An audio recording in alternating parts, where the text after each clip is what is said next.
یادونه د دې کیسې ټول لیکل شوي جملې یو حقیقت دی او دا یوه رښتیا کیسه ده. د سادات ټي وي ټولو اورېدونکو ته یو ځل بیا زه مینه سیلۍ او زما همکار سید ادریس سادات د یوې نوې کیسې سره حاضر یو. هیله لرو چې تر پایه یې واورئ او خوند ترې واخلئ.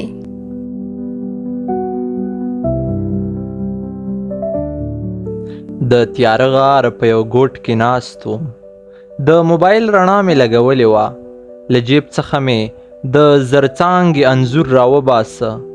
د موبایل رڼا مې ور واړوله. هغه د عطرو خوشبويي چې مې پرې لګولې وه لا یې هم د انځور څخه خوشبويي ختله. سترګې مې ډکې شوې. له ځانه سره مې وویل خدایا نور خو موږ له دې عذاب څخه خلاص کړه. دا وخت سمیرا منډه کړه. په ویریدلي انداز یې وویل قاري صیب الوتکې بیا راغلې. ما خپله ټوپکه اوچته کړه. لټ مې یې کش کړ. سمې هم را سره شو. ټول هلکان مو راغونډ کړل. موږ په دې ځای کې ټول 7 نفره وو. د الوتکو سره مو جګړه پیل کړه. الوتکو خپل ګزارونه په وطني غرونو کول مګر زموږ د وطن غرونو ورته سینه ډال کړې وه او خپل بچي یې له بمونو ساتل. موږ د الوتکو پر لور لیدل چې ځمکني عملیات هم را باندې شروع شول. سخته جګړه ونښته. د ملي اردو عسکرو موږ سر اوچتولو ته هم نه پرېښودو مګر موږ کې د ایمان جذبه وه. موږ به په ډېر شجاعت سره جنګ کاوه او مرګ مو خپل راتلونکی ګڼلی و. په دې جګړه کې مې پوره 15 ملګري شهیدان شول چې د شهیدانو له ډلې څخه سمې هم و. الله تعالی دې وبخي. سمې چې زما په خوا کې ساه ورکوله له جیبه یې د یوې نجلۍ انځور راکړ او راته یې وویل دا زما مېرمن ده قاري صیب. پر ما ډېره ګرانه ده. په دې جهان کې ورسره ته واده وکړه مګر په هغه بل جهان کې به د مینې مستحق یوازې زه یم. د همدې خبرې سره یې څو سلګۍ وکړې او روح یې د حق پر لور والوت. انا لله و انا الیه راجعون. زما له سترګو اوښکې روانې وې. یوه له درده ډکه چیغه مې ووهله. راپورته شوم مګر په ګوته ولګېدم او د نوک برخه مې ولګېده. سختې چیغې رانه وباسلې. سترګې را باندې پټې پټې کېدلې. همداسې بې هوښه شوی وم. یو وخت چې مې سترګې پرانیستلې نو په یو ښکلي روغتون کې وم. شاوخوا مې هیڅوک هم نه و. سترګې مې په زور سره خلاصولې.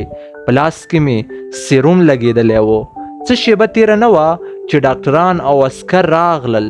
ما ځان په بېسدۍ واچاوه. عسکرو ډاکټر ته وویل ډاکټر صاحب دا سړی یو مجرم دی او ذهن یې خراب شوی دی.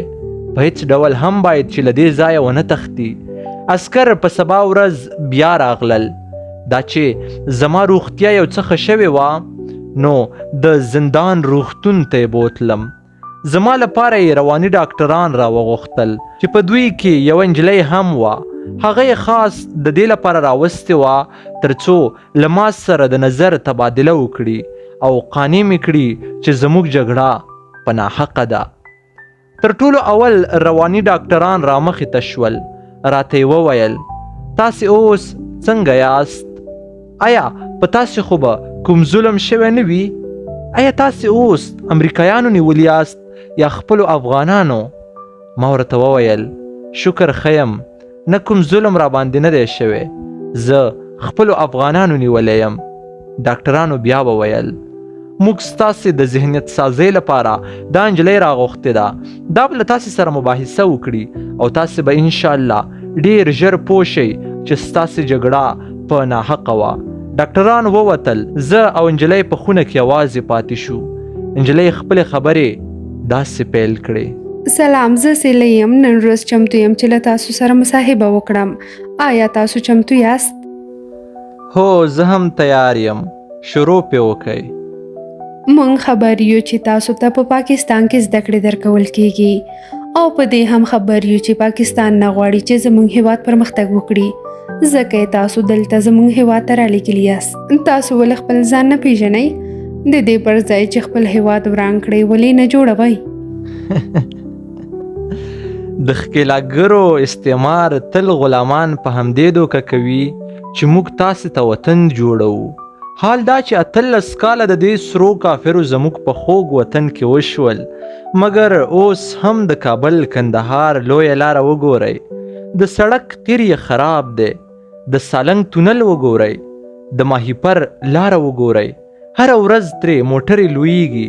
دا خو دې غلامو رسنیو ستاسې فکر داسې جوړ کړی دی چې دوی زموږ هیواد ته زموږ د هیواد د بیا رغولو لپاره راغلي دي، مګر هیڅ یې هم کړي نه دي او پاتې شوه د پاکستان خبره. نو شکر ما تر اوسه هغه مرتد هیواد په خپلو سترګو نه دی لیدلی او نه دی راباندې خدای لیدل کوي. د همدې مرتد هیواد له لاسه خو موږ نن په دې حال یو. که چیرې دوی امریکایانو ته هډې نه ورکولی تر څو زموږ په هیواد کې زموږ په ارګ بمباري وکړي، نو ولې به زموږ اسلامي نظام نه سکورېده او ولې به ستا په څیر حیاداره افغانه میرمنه داسې بې حجابه کېده؟ منم چې ستاسو حکومت امریکا نه سکور کړ، مګر هم تاسو د امریکا دښمن ته په خپل وطن کې پناه ورکړې وه او دا حتمي وه چې امریکا دې په خپل دښمن پسې راشي. تر هغې وروسته تاسو جنگ پیل کړ او امریکا تاسو د ترهګرو په نوم پیژني. امریکا له دې ځای نه د وتلو لپاره یو بهانه لري او هغه دا ده چې دلته ترهګر دي، موږ ترهګر له منځه وړو او بیا له دې ځای نه وځو.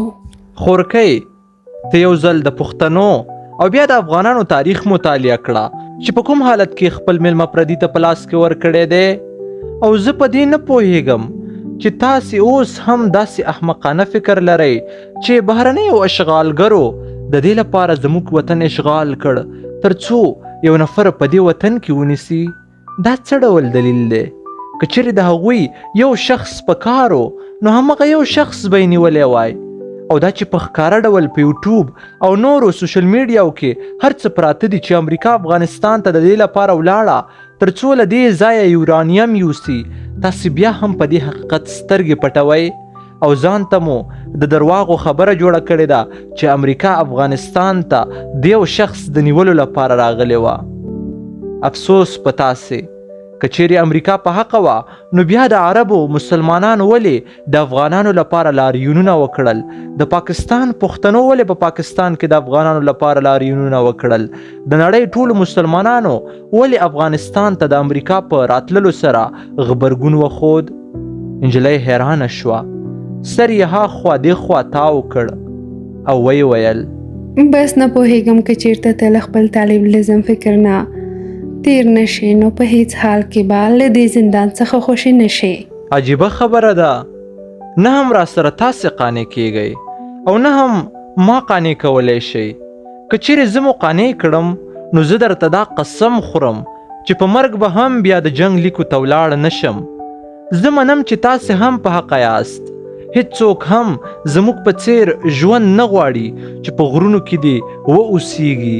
خلک د خپلو کورنیو سره یو ځای د خوشحالۍ نه ډک ژوند غواړي لکه تاسې چې کوئ، مګر هغه خلک څه وکړي چې کورنۍ ورته امریکایان ووژني، مور، پلار، ورور، میرمن او بچیان ټول ورته په یو ځل بمبار کړي.